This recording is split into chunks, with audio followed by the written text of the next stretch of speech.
Here's a quick question. How do you take Alabama and move it to the beach on the East Coast? Simple.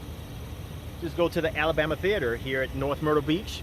We're here today because I'm not going to be going over the Alabama Theater. To be completely honest, I've never been in that building. But right behind me here is the 2020 Chevy Traverse. This is a Premier package. You can tell by the perforated seats once we actually enter the vehicle. We're going to hop inside and I'm going to show you how to prepare to drive your vehicle. Perhaps you just bought one. When you look at that center console, when you also look at the steering wheel, looks a little busy. So I can see how for some people it could be a little confusing.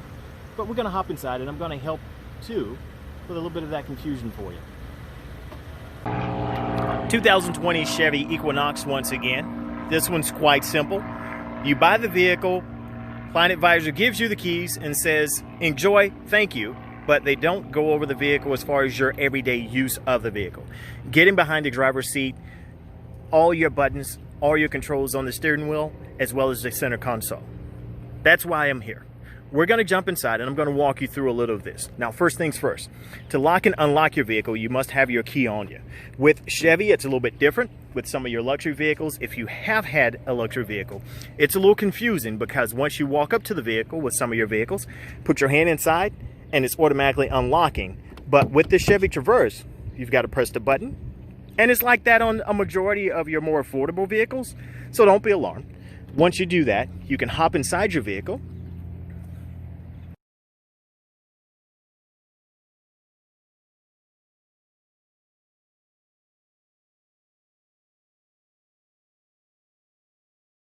So as we go to the side door, lock, unlock, you don't need to do anything there. Vehicle automatically locks after so many seconds of putting it in drive.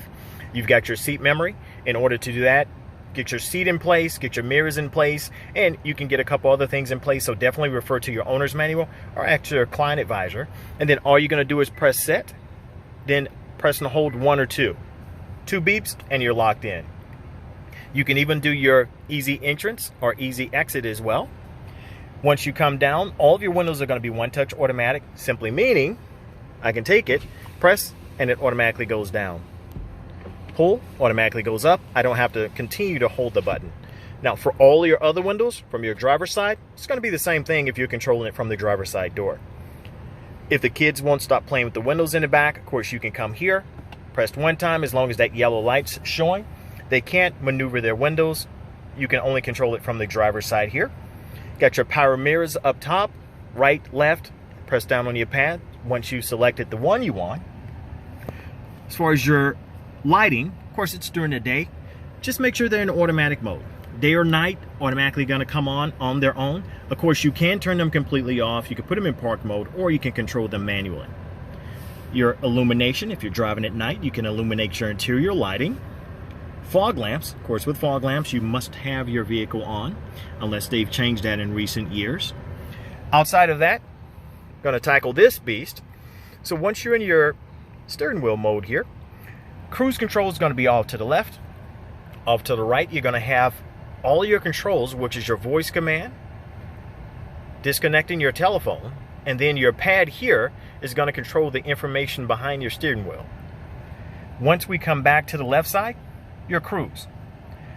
It's pretty nice because this gives you this doesn't completely cancel, but this puts your cruise control in standby. So therefore, if you're going past a car that may be parked in a medium that you don't want to see, you can hit standby. So it stands by on your cruise, and then once you get past that vehicle and out of sight, you can hit resume again, and it automatically goes back to where your cruise control was set. But as you can see, if you're driving along, this is how you turn your cruise control on and off by pressing this button. Never used it. Used it for the first time one time because I wanted to know what it did. To set your cruise, just simply take it and press the set along the bottom. Automatically set your cruise. When it sets, it will show here. Now, if you see right along the bottom here, that shows the speed your cruise is set at, so you don't have to forget. So if you're going along, you see that unwanted car again, and you have to hit the standby, you can see, just in case you resume, where your speed's going to go to by simply looking there along the bottom left of your center screen. Back out to the cruise control on the side. We're going to get back to the center screen a little bit later. So there again, to set or slow down, to resume, speed up, standby only, and then of course turning your cruise control on and off is going to be the button here. You can also set it here, so therefore you don't have to press that one to turn it completely off. Otherwise, you can just hit the brake, turns it off as well. This is going to be for your heated steering wheel and your distance control. So if I press once, see behind the screen there, if I continue to press, that's the distance I want to follow the car in front of me. Correction, that is your collision alert. That is the distance you want it to alert you, just in case you're not paying attention. So if you're going along and you know you're out on business, you can press this one button right here. You may be conducting business while driving on the inside of your car, things we're not supposed to do. You can set this, which is the distance to alert you as you're coming along that car or coming up on that car in front. Now for me, I have it at the very back, or the lowest point. After driving the vehicle for a while, I can honestly tell you, if you have it set there, it's roughly never going to bother you unless you get pretty uncomfortably close to the car in front of you, which may not be uncomfortable to you, but it will be uncomfortable to your passengers. If we go to the right side, voice command, simply press one click, voice command, disconnecting your phone, and then the buttons you see here will be to control the display in the very back. One in the center with the check, that's just your select button. So if we go to the right, you can see, and all I'm doing is pressing the right button. Occasionally I'm going to press the left. So in order to do that, I'm going to go ahead and take you behind the screen. Of course, you don't have to see me pressing the buttons in order to do it. The first one you're going to see is the home button. I'm going to press right. That's your information. Press again. That is my media, navigation, telephone, and of course settings. So that will allow you to adjust some of the settings in the main screen here. And there again, the information you see there is just going to be for the information there. It won't be for the information actually going over to the center screen on the right. So there again, all I'm doing is pressing the right button and the left button.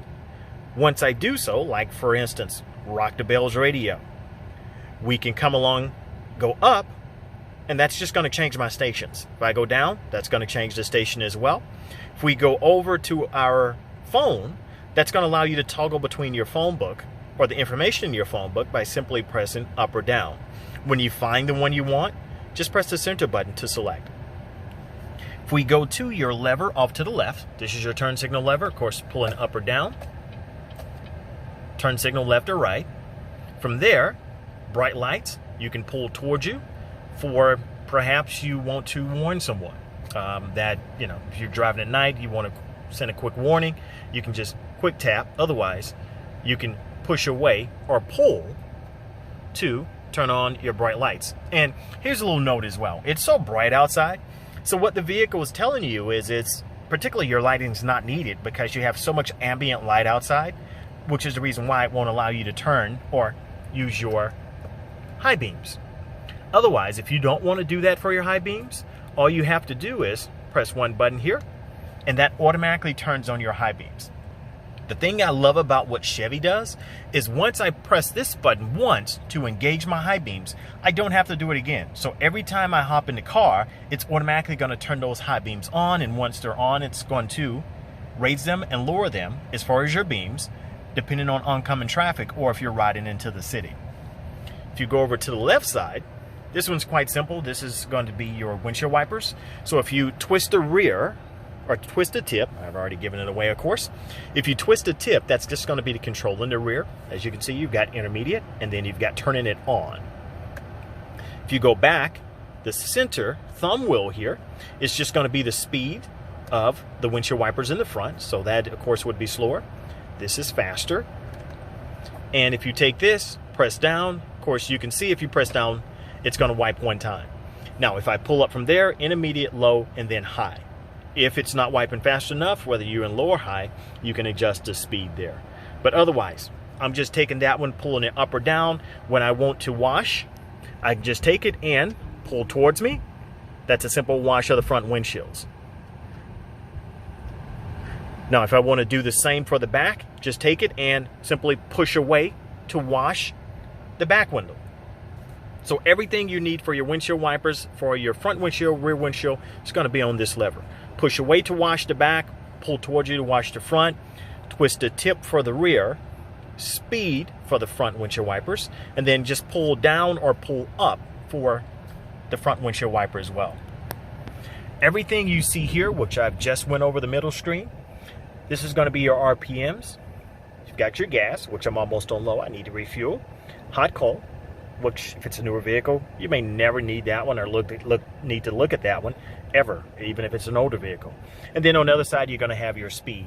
Now, one thing I always love to show, going to go back to my main home screen here, which I absolutely love this because it gives you your digital speed and it also gives you your speed limit, which is going to be here.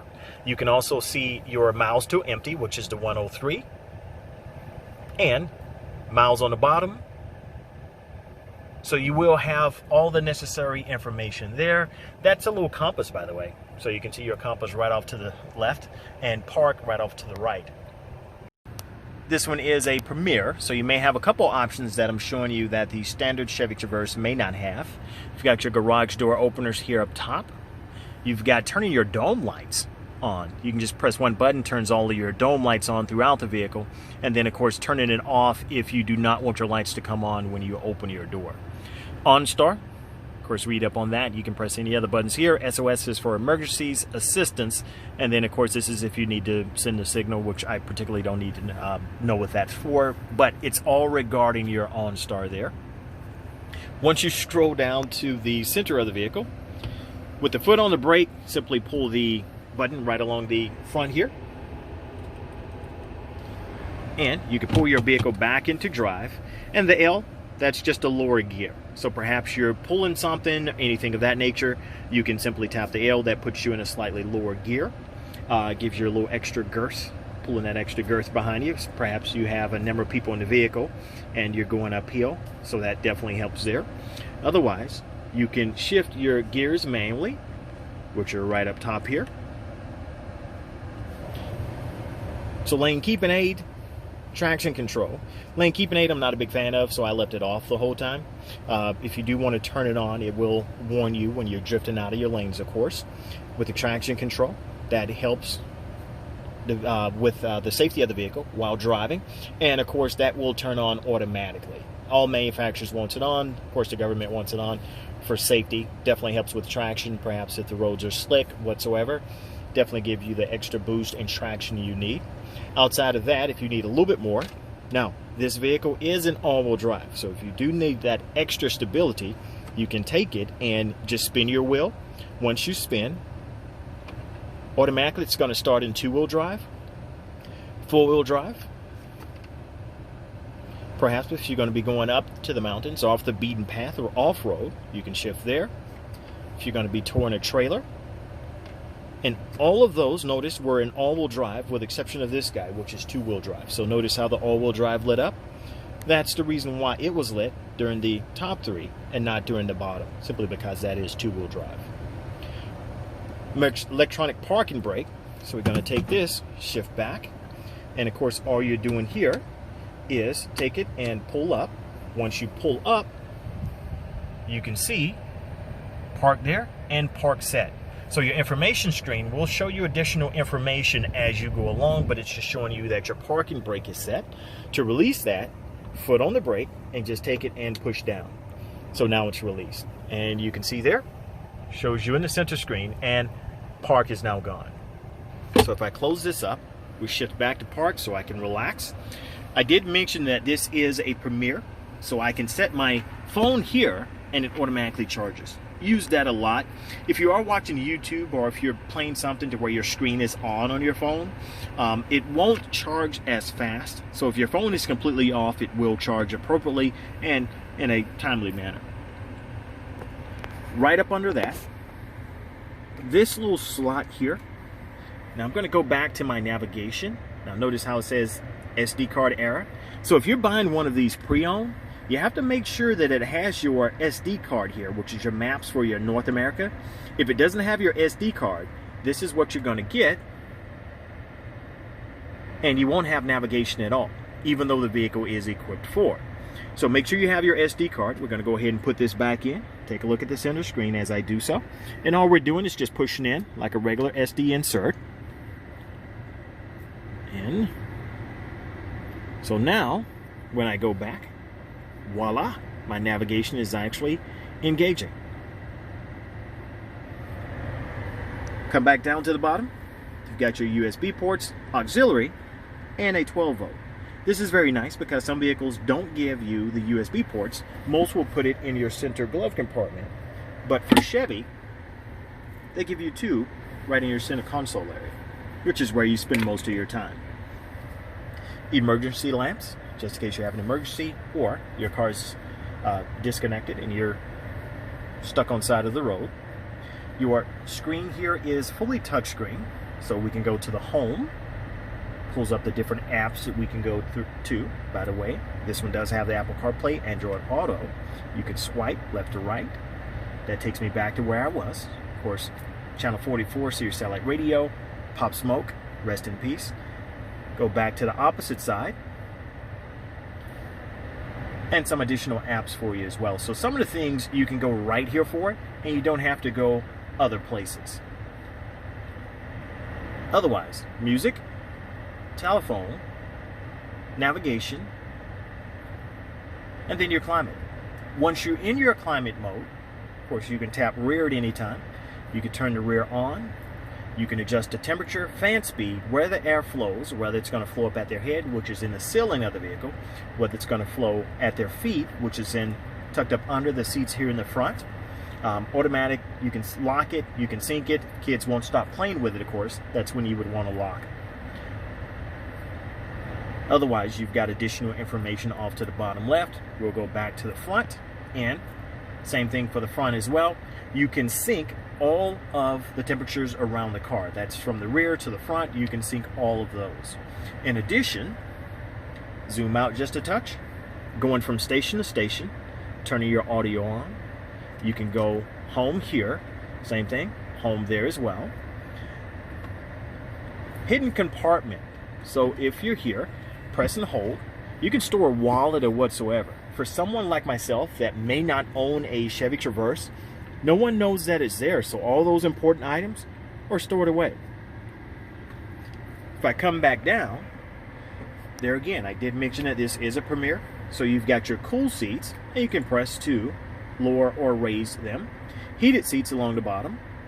Of course, you don't want that on. It's going to be like 100 degrees here in Myrtle Beach today.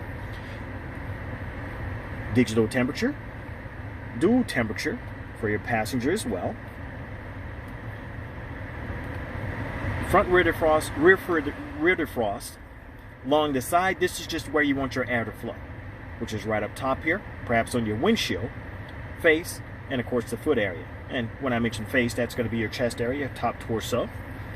Circulation, power to turn it on and off.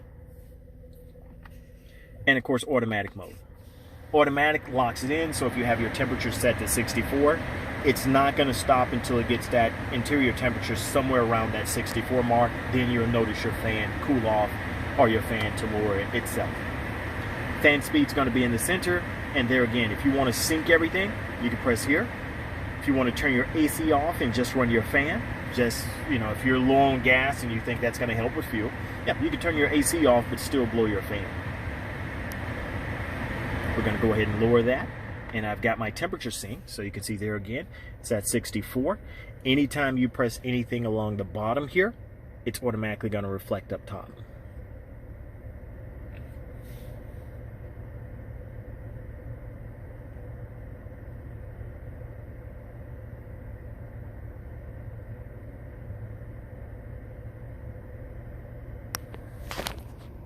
So here in the 2020 Chevy Traverse, hopefully you have enjoyed this overview of preparing to drive your vehicle. I primarily do this to get you ready to drive your vehicle, so when you drive off the lot, you don't have to worry about that interaction or that time spent with the client advisor. You can simply hop in your vehicle and get a good understanding of where everything is and a thorough understanding of where everything is once you take ownership of your vehicle and you're out and about or at home. you can tune in and definitely learn more about your vehicle. But don't stop there. Learn more about possible vehicles you could possibly own in the future, or you're thinking about buying. Yep, just scroll through or hit subscribe, which is right up here in the corner, and I'll show you a number of different vehicles doing the same thing, getting into your vehicle and preparing to drive your vehicle. So thank you for tuning in once again, and continue to tune in and hit subscribe.